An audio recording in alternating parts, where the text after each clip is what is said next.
আসসালামু আলাইকুম সবাইকে। নিয়তির বাঁধন গল্পের ৭৫ নাম্বার পার্ট। তো বেশি কথা না বলে চলুন গল্প শুরু করা যাক। দরজায় নক করার শব্দ হতেই ধ্যান ছুটল পিয়াসের। নিজের অবস্থান দেখলো, এখনো সেই চেয়ারটাতে বসে আছে। মাথা খারাপ হয়ে গেছে নাকি তার বউ রাগ করে চলে গেছে আর সে এখনো বসে আছে। ভাবতেই তড়িঘড়ি করে উঠে দাঁড়ালো। সোফায় চোখ পড়তেই দেখলো মেয়েটা সেই গরম কাপড়টাও নিয়ে যায়নি। সে জলদি মেয়েটার পোশাক নিয়ে ছুটলো বাইরের দিকে। হাসপাতাল ছেড়ে বাইরে আসলেও মেয়েটাকে চোখে পড়লো না। দ্রুত রাস্তায় হাঁটা দিল। হাসপাতালের ভেতর থেকে বাইরে বেশি শীতলতায় ছেয়ে আছে। রাস্তার দুপাশ জুড়ে ছোট ছোট পাইন গাছের সারি। এই রাস্তাটা কিছুটা নির্জন, ফলস্বরূপ রাস্তায় খুব একটা গাড়ি চলতে দেখা যাচ্ছে না। থেকে থেকে দু একটার দেখা মিলছে। আকাশে মস্ত বড় এক খণ্ডিত চাঁদ ঝুলে আছে, আর চারিপাশে ঘিরে আছে লক্ষাধিক তারকারাজি। পাহাড় ঘেরা এই রাস্তায় যেন সৌন্দর্যের ঢল নেমেছে। সেদিকে ধ্যান নেই পিয়াসের। সে তার রমণীকে খুঁজতে ব্যস্ত। দ্রুত পায়ে অনেকটা রাস্তা এগিয়ে আসতেই চোখে পড়লো একান্ত নারীটিকে। একটু থেমে ডেকে উঠল, এই তুলি, শুনছো? থামো প্লিজ। তুলি শুনলো, তবে পায়ের গতি রোধ করলো না। তখনও তাদের মাঝে দূরত্ব অনেকটাই। পিয়াস পায়ের গতি আরো কিছুটা বাড়িয়ে ডেকে উঠল, আরে বাবা থামো তো, আমার কথাটা তো শোনো প্লিজ। এবার তুলি থামলো, পিছনে না ঘুরে উচ্চস্বরে উচ্চারণ করলো, বলেছি না এখন ভালো লাগছে না, পিছু পিছু কেন আসছেন যান আপনি? বলেই আবারও হাঁটা শুরু করলো। পিয়াস হার মেনে বলল, তোমার সাথে আমার কথা আছে, শুনে তারপর যাও। তুলি বলল, এখন আমার কথা বলার মুড নেই। পিয়াস থেমে দাঁড়ালো, গলার আওয়াজ তুলে বলল, তুমি না চাইলেও শুনতে হবে। এই মেয়ে, তুমি কি বুঝো না কেন আমি আজকাল তোমাকে ছাড়া এক মুহূর্ত থাকতে পারি না? কেন তোমাকে কাছে পাওয়ার জন্য এতটা উতল হয়ে বুঝো না একটু? তাহলে কেন এমন করছো? তুলি পুনরায় থামলো, বুকের ভেতর যেন ধকধক করে উঠলো। পিছু ঘুরে স্বামীর পানে তাকালো। চঞ্চল মেয়েটার কণ্ঠ কেমন জানি অবরোধ হয়ে আসতে চাইলো, তবুও গলার আওয়াজ তুলে শক্ত কণ্ঠে বলল, না আমি বুঝি না, মুখে কিছু বলার ক্ষমতা নেই আপনার। মুখে বলুন কেন আমাকে এত কাছে পেতে চান, কেন এত উতলা হন আমার জন্য, বলুন। প্রশ্ন করে জবাব পাওয়ার আশায় নিষ্পলক চোখে তাকিয়ে রইল পিয়াসের পানে। পিয়াস শুকনো ঢুক গিলল, নিজের বুকের তীব্র কম্পন নিজেই অনুধাবন করতে পারলো। মেয়েটার পানে সেও তাকালো অনিমেষ দৃষ্টি মেলে। এই মেয়েটা তার জীবনে নতুন রংধনু নিয়ে এসেছে, নতুন রঙে রাঙিয়ে দিয়েছে তার জীবন। যেখানে সে ভেবেছিল আর কখনো ভালোবাসতে পারবে না, কাউকে মনে জায়গা দিতে পারবে না, অথচ এই মেয়েটার কারণে সেই সব ভুল প্রমাণিত হয়েছে। তার মনে নতুন জোয়ারের সৃষ্টি হয়েছে, নতুন করে মনের মাঝে টালমাটাল শুরু হয়েছে। সবই তো হয়েছে এই মেয়ের জন্য। আর যে তার জন্য এত কিছু করেছে তাকে সামান্য ভালোবাসা দিতে পারবে না সে? এতটা পাষাণ সে নয়। সেও ভালোবাসে এখন এই মেয়েটাকে, নিজের স্ত্রীকে প্রচন্ড ভালোবাসে সে। আর আজ নিজের মাঝেও কোনো দ্বিধা নেই। পিয়াসকে জবাব দিতে না দেখে তুলি রাগে অভিমানে পুনরায় উল্টো ঘুরে হাঁটতে শুরু করলো। তার চক্ষুগোচর হতে পিয়াস অস্থির অশান্ত হয়ে নিজের কণ্ঠে অর্ধাঙ্গিনীকে ডেকে বলে উঠল, এই তুলি শুনছো? ভালোবাসি তো। এই আধারিয়া রাতের লক্ষাধিক তারকারাজির ভিড় করা আসমান, আলোকবর্ষ দূরে অবস্থিত অর্ধখণ্ডিত চন্দ্র, এই নির্জন সড়কের শীতল বায়ু আর অপরূপ সাজে সজ্জিত প্রকৃতিকে সাক্ষী রেখে বলছি, আমি তোমাকে ভালোবাসি মেয়ে, নিজের চেয়েও বেশি ভালোবাসি। তুমি আমাকে বাধ্য করেছো ভালোবাসতে। প্রথম ভালোবাসাকে হারিয়েছি, তবে তোমাকে হারাতে চাই না। তবে কি আমার শেষ ভালোবাসা তুমি, আমার অর্ধাঙ্গিনী, আমার বেঁচে থাকার শেষ সম্বল? বিয়ে করবে আমায়? তুলির পায়ের গতি মনস্তর করতে আর কিছু প্রয়োজন ছিল না, এই বাক্যগুলি যথেষ্ট ছিল। বুকের মাঝে দুলচাল শুরু হলো। চোখ বুজে অস্থির শ্বাস নির্গত করলো মেয়েটা। তারপর তীক্ষ্ণ চোখে ঘুরে তাকালো স্বামীর পানে। দূরত্ব এবার খুব একটা দূরে নয় বলে অমন চাহনি ঠিক ঠাওর করতে পারলো না পিয়াস। অমন চাহনি দেখে ভেবাচাকা খেয়ে গেল। সে কি কিছু ভুল বলেছে? না হলে এভাবে তাকাচ্ছ কেন? সে ভ্রু নাচিয়ে বলল, এমন করে তাকিয়ে আছো কেন? কিছু কি ভুল বললাম? তুলি দুপা এগিয়ে এসে দাঁড়ালো, ভাবুক হয়ে বলল, একটুখানি ছেড়ে আসাতে কি মাথা নষ্ট হয়ে গেছে, নাকি স্মৃতিশক্তি হারিয়ে ফেলেছেন? না হলে কি করে ভুলে গেলেন যে আমাদের বিয়ে হয়ে গেছে? আমি অলরেডি আপনার অর্ধাঙ্গিনী। এই বিষয়ে বুঝতে পেরে পিয়াস স্বস্তির শ্বাস ফেলে বইয়ের নিকটে এগিয়ে এলো। নিজের সাথে নিয়ে আসা গরম কাপড়টা কোনো রকমে পায়ের উপর দিয়ে জড়িয়ে দিতে দিতে বলল, ওই বিয়ে খালি খালি, আমি আবার বিয়ে করতে চাই। সেদিন তুমি সুন্দর করে বসে যে আমার রুমে আমার জন্য অপেক্ষা করবে, যেদিন তোমাকে একান্ত করে নিজের করে পাবো, করবে আমায় বিয়ে। এতক্ষণ শক্ত থাকলেও আর পারলো না থাকতে। দু হাতে শক্ত করে জড়িয়ে ধরলো স্বামীকে। অস্ফুট স্বরে বলল, আমি 1000বার আপনাকে বিয়ে করতে রাজি জনাব, শুধু আরেকবার বলুন আমাকে ভালোবাসেন। পিয়াস নিজেও মেয়েটাকে বুকে টেনে নিল।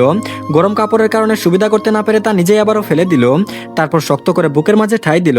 চুলের ওপর দিয়ে উষ্ঠ ছুঁয়ে বলল, ভালোবাসি তুলি, আমি এই বাচ্চা মেয়েটাকে অসম্ভব ভালোবাসি। তোমার থেকেও আমি তোমাকে বেশি ভালোবাসি। এই প্রথম মেয়েটা কেঁদে উঠল। কান্নার দমকে কথা বলতে পারলো না, তবুও কষ্ট করে উচ্চারণ করলো, আমি বেশি ভালোবাসি, সেই শুরু থেকে। অন্য সময় হলে হয়তো মেয়েটার কথা শুনে পিয়াসের হাসি পেত, তবে এবার মেয়েটাকে কাঁদতে দেখে বিচলিত হলো। পিঠময় হাত বুলিয়ে তাকে শান্ত করতে করতে বারবার বলল, এই তুলি থামো, এমন কাঁদছো কেন, প্লিজ থামো। আরে বাবা থামো না, দেখো আমার বুক পুড়ছে তোমার কান্না দেখে, থামো বউ আমার। এত আদুরে বাক্য শ্রবণ করলেও তুলির কান্না প্রশমিত হলো না, বরং বেড়ে গেল। এই যে তার কতদিনের ইচ্ছে স্বামীর থেকে ভালোবাসি শব্দটা শোনার, আজ সফল হয়েছে। এই কান্নার যে প্রাপ্তির কান্না, কিছুতেই তা রোধ করতে সফল হলো না। কিন্তু বউয়ের কান্না পিয়াসের সহ্য হলো না, থামতে বললো। মেয়েটা যখন কান্না থামালো না, তখন উপায় না পেয়ে মেয়েটাকে বুক থেকে উঠিয়ে মেয়েটার অধর যুগল নিজের আয়ত্তে নিয়ে নিল পিয়াস। মেয়েটার কান্না ভুলিয়ে দিতে চুম্বনের গারত্ব বাড়লো, চুলের মাঝে হাত গুলিয়ে মেয়েটাকে আরো অনেকটা নিকটে টেনে আনলো। একটা সময় তুলির কান্না থেমে গেল, নিজেও স্বামীকে সায় জানালো। তুলির আশকারায় পিয়াস আরো কিছুটা আত্মহারা হলো। পাশ দিয়ে একটা গাড়ি চলে গেলেও সেদিকে ধ্যান দিল না এক বিন্দু। যখন নিজের মন ভরলো তখন ছাড়লো মেয়েটাকে। শেষে কপালে কপাল ঠেকিয়ে অশান্ত শ্বাস নির্গত করে অস্থির হয়ে বলল, এই জানো তোমার বাবাকে বলো না যেন আমাকে একটু এখনই আমার হাতে তুলে দেয়। এভাবে আমি আর পারছি না, তোমাকে আমার সর্বদা প্রয়োজন। বয়স হচ্ছে, একটা বাচ্চাও তো প্রয়োজন আমার। একটু বুঝাও শোনা, তোমাকে ছেড়ে থাকতে আমার খুব কষ্ট হয় এখন। চলো আমার কাছে। স্বামীর অস্থিরতা ভালোই বুঝলো তুলি, তার নিজেরও তো কষ্ট হয় স্বামীকে ছেড়ে থাকতে। তবে সে এতদিন দূরে ছিল পিয়াসের কথা ভেবে, কারণ ছেলেটাকে বলেছিল তার সময় প্রয়োজন, আর সে তা দিয়েছিল। কিন্তু আজ ছেলেটাকে নিজ মুখে সব স্বীকার করাতে তুলির আর কোনো বাধাই রইল না। এক চিলতে হেসে বলল, বাবাকে বোঝানোর কি দরকার? সে কি বাংলাদেশ থেকে এসে দেখছে নাকি তার মেয়ে কোথায় আছে? না জানিয়ে চলুন না আমরা লুকিয়ে সংসার করি। একটা বাচ্চা জন্ম দিয়ে বাংলাদেশে গিয়ে বাবাকে উপহার দেই। আইডিয়া ভালো না? বউয়ের কথা শুনতেই কপাল থেকে নিজের কপাল সরিয়ে মেয়েটার মুখপানে কেমন করে তাকালো। এই মেয়ে তার থেকে দ্বিগুণ উপরে। হঠাৎ করে উচ্চস্বরে হেসে বলল, তুমি আমার থেকেও বেশি ডেসপারেট তুলি। তবে আইডিয়া আমার ভীষণ পছন্দ হয়েছে। আমি তোমাকে আর কোথাও যেতে দিচ্ছি না, ফাইনাল। স্বামীর আদরে শয্যাশায়ী হওয়ার জন্য প্রস্তুত হও জানো। শেষ বাক্যটি শুনে তুলি লজ্জায় পিয়াসকে পুনরায় জড়িয়ে ধরে বলল, আমি কিন্তু লজ্জা টজ্জা পাই না, তাই এসব বলে লাভ নেই জনাব, আমি সবকিছুর জন্য প্রস্তুত। কথা শুনে পিয়াসের হাসির মাত্রা আরো বেড়ে গেল। মেয়েটাকে দুহাতে জড়িয়ে ধরে উঁচু করে নিল, সাথে তুলিও হাসলো। তাদের এই মুহূর্তে দেখলে যে কেউ বলে দিতে সক্ষম হবে এ দুজন পৃথিবীর সবচেয়ে সুখী মানুষ। তাদের এই সুন্দর মুহূর্তে বিঘ্ন ঘটাতে হঠাৎ পিয়াসের ফোন বেজে উঠল। মেয়েটাকে নিচে নামিয়ে এক হাতে জড়িয়ে রেখে অন্য হাতে ফোন বের করে রিসিভ করলো। ফোনে ভাবনাতীত কিছু শুনতে পেয়ে ফোনটা রেখে দিয়ে মেয়েটার একটা হাত নিজের হাতের আজলায় নিয়ে নিল।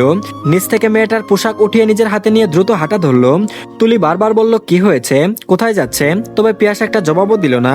হাসপাতাল পর্যন্ত হেঁটে এসে মেয়েটাকে নিয়ে নিজের গাড়িতে চড়ে বসে ছুটে চললো কোথাও। আর এদিকে গাড়িটা গন্তব্যে পৌঁছাতে নির্দিষ্ট স্থানে পার্কিং করে তুলিকে নিয়ে নেমে পড়লো। মেয়েটার একটা হাত ধরে এগিয়ে এসে দাঁড়ালো সান ফ্রান্সিসকোর ইন্টারন্যাশনাল এয়ারপোর্টে। এয়ারপোর্টের বাইরে রাস্তায় দাঁড়িয়ে আছে তার ভাই আর বোন, সাথে তাদের বউ, জামাই আর বাচ্চারা। আপনজনকে দেখতে পিয়াসের চোখ থমকে গেল, খুশিতে মনটা ছেয়ে গেল। তাকে না জানিয়ে তার ভাই এমন সারপ্রাইজ দেবে এটা পিয়াস কল্পনাতেও আনেনি। মেয়েটার হাত ধরে আর একটু সামনে এগিয়ে গেল। রায়ানের কোলে ঘুমন্ত মেয়ে আর অন্য হাতে লাগেজ ধরে দাঁড়িয়ে আছে।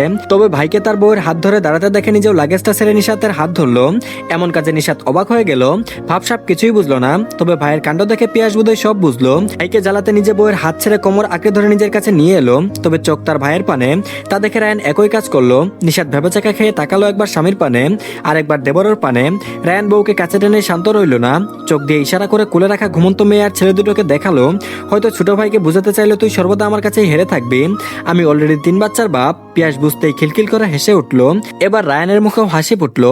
বাকি কেউ দুই ভাইয়ের কাণ্ড কিছুই বুঝলো না। তবে পরক্ষণে রায়ান আর পিয়াস দুজনেই নিজেদের রমণীর কোমর ছেড়ে দাঁড়ালো। হাসির শব্দে রাইসার ঘুম ভেঙে গেল। এত দূরের পথ, কম করে হলেও 22 ঘন্টার জার্নি করে বাচ্চাদের অবস্থা নাজেহাল। অর্থী এতক্ষণে কোলে থাকা রিশানকে নির্ভরের হাতে ধরিয়ে দিয়ে এগিয়ে গেল ভাইয়ের দ্বারে। সে যে বিয়েতে একটু দেশে পা রেখেছিল, তারপর আর তো দেখা মিলেনি। যখন আজ বাংলাদেশে এয়ারপোর্টে এসে নিশা তার সে মুখোমুখি হলো, তখন অনেক অবাক সাথে খুশিও হয়েছিল দুজনেই। সেই খুশির মাত্রা আরো বেড়েছিল যখন শুনেছে তারা ভাইয়ের কাছে আসছে। অর্থী খুশিতে ভাইকে জড়িয়ে ধরলো, তরাসরে বলল, কেমন আছো ভাইয়া? তুমি খুব খারাপ, বোনের কথা একবারও মনে করো না? একটাবার দেশে গেলে কি হয়? নির্ভার বোনকে আগলে নিয়ে হেসে বলল, তোকে দেখতে পেয়ে এখন ভীষণ ভালো আছি। তুই কেমন আছিস বল? নির্ভার তোর খেয়াল রাখে তো ঠিক মতো? নাহলে এখনই বল, তোকে ধরে আমেরিকানদের সাথে বিয়ে দিয়ে দিচ্ছি।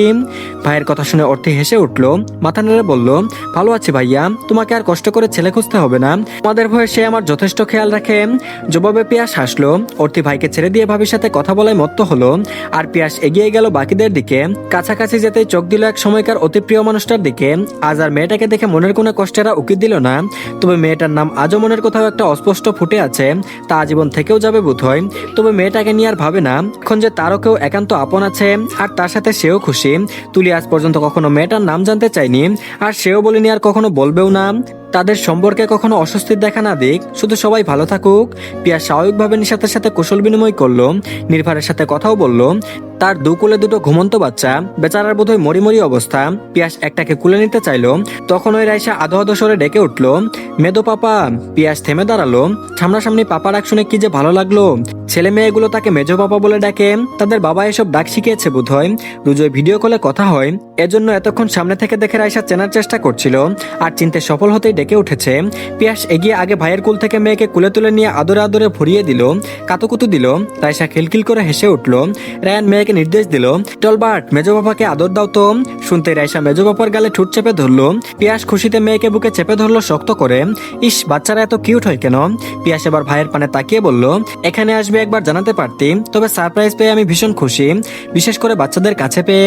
রায়ান ঠেস মেরে বলল, যদি বাচ্চাদের এতই মিস করিস তাহলে দেশে যাস না কেন। ভাইয়ের কথা শুনে পিয়াস একগাল হেসে বলল, কারণ আমার মহারানী তাকে ছেড়ে কি করে যায় বল। রায়ান বুঝতে পেরে বলল, এর মাঝে তুলি তো একবার দেশে গেল, তখন তুই যাসনি কেন। পিয়াস বলল, কারণ তখন আমার কাজের চাপ ছিল। এত কথা না বলে চল এখন বাড়ির দিকে যাই। রায়ান মেনে নিয়ে সব লাগেজগুলো হেঁটে গিয়ে গাড়িতে রেখে এলো। তারপর নির্ভারের থেকে এক পুত্রকে কুলে তুলে নিয়ে সবাইকে গাড়ির দিকে আগাতে বলল। সবাই গল্প করতে করতে পায়ের গতি বাড়ালো, তবে পিয়াস আর রায়ান সবার থেকে একটু পেছনে পিছিয়ে। দু ভাই দুই কুলে দুই বাচ্চাকে নিয়ে হাঁটছে। রায়ান হঠাৎ বলল, তোর শ্বশুর বলেছে তুই এখন দেশে গেলেই তুলিকে তোর হাতে তুলে দেবে। ভাইয়ের কথা শুনে পিয়াসের একটু আগের তুলির বলা কথাটা মনে পড়লো। হেসে জবাবে বলল, কোনো প্রয়োজন নেই, বউ আমার কাছেই থাকে, শ্বশুর দূরে থেকে যা করার করুক। রায়ান বলল, যদি তোর শ্বশুরকে আমি বলে দেই তার মেয়ের সাথে তুই কি করছিস। পিয়াস বলল, তাহলে মনে কর তোর একদিনের হানিমুন পানিতে গেল। রাইসা মামুনি কিন্তু আমার বড় ভক্ত। ভাইয়ের কথায় ইঙ্গিত বুঝতে পেরে রায়ান দীর্ঘশ্বাস ফেলে বলল, ভয় দেখানো বাদ রেখে এটা বল, তুই কি আর দেশে ফিরবি না, নাকি এখানে জীবন কাটানোর ধান্দা করছিস। পিয়াস ভাইয়ের পানে তাকালো, শান্ত স্বরে বলল, যতদিন তুলির গ্র্যাজুয়েশন কমপ্লিট হচ্ছে না ততদিন এখানেই আছে, এরপর সব তুলির উপর নির্ভর করছে, যা চাইবে তাই হবে। ও চাইলে পুনরায় বাংলাদেশে শিফট হব, আর তা না হলে মাঝে মাঝে বেড়াতে অবশ্যই যাব। রায়ান বলল, ওকে। একটু নীরবতা চললো, অনেকটা এগিয়ে এলো। নীরবতা ভেঙে রায়ান পুনরায় বলল, আমি খুব খুশি এখন ভাই। পিয়াস থেমে ভ্রুকুচকে ভাইয়ের পানে তাকালো। রায়ান নিজে পুনরায় ভাইয়ের চোখে চোখ রেখে জবাব দিল, কারণ আমার ভাই সুখী আছে। ভাইয়ের কথা বুঝতে পেরে পিয়াস মজা করে বলে উঠল, কেন এতদিন বুঝি নিজের বউকে নিয়ে খুশি ছিলি না। রায়ান বলল, থাপ্পড় খাবি কিন্তু। ভাইয়ের ধমক শুনে পিয়াস হেসে উঠল। তার হাসি দেখে কুলে থাকা ছোট রাইসাও হাততালি দিয়ে হেসে উঠল।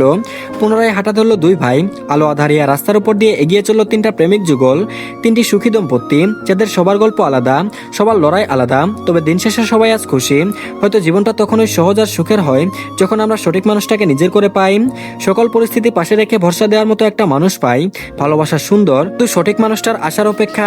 এভাবেই সুখী হোক প্রতিটি মানুষ, আপনজনদের হাত ধরে এগিয়ে চলুক পুরো একটা জীবন, সুখ এসে ধরা দিক সবার জীবনে, সুখে দুঃখে একসাথে থাকুক, যেন দিন শেষে উপরওয়ালার কাছে অভিযোগের পরিবর্তে আমরা শুকরিয়া আদায় করতে পারি। দিন শেষে গর্বের সাথে বলতে পারি, আমার একটা মানুষ আছে যে একান্তই আমার, যার কাছে আমি তার পুরো পৃথিবী, আর সে আমার সুখ, আমার বেঁচে থাকার আশ্বাস। তো ধন্যবাদ সবাইকে, এই পার্টটি এই পর্যন্তই। পরবর্তী পার্ট খুব তাড়াতাড়ি পেয়ে যাবেন। তার আগে সবাই চ্যানেলটিকে সাবস্ক্রাইব করে দিন। আর এই গল্পটি শেষের দিকে, তারপর নতুন গল্প আসবে। তো আশা করছি নতুন গল্প আপনাদের কাছে ভালো লাগবে। তো আর দু একদিনের মধ্যে নতুন গল্প নিয়ে চলে আসবো। তো আশা করছি আপনারা সেটাতেও ভালো রেসপন্স দেবেন। তো সবশেষ ভালো থাকবেন সবাই, আল্লাহ হাফেজ।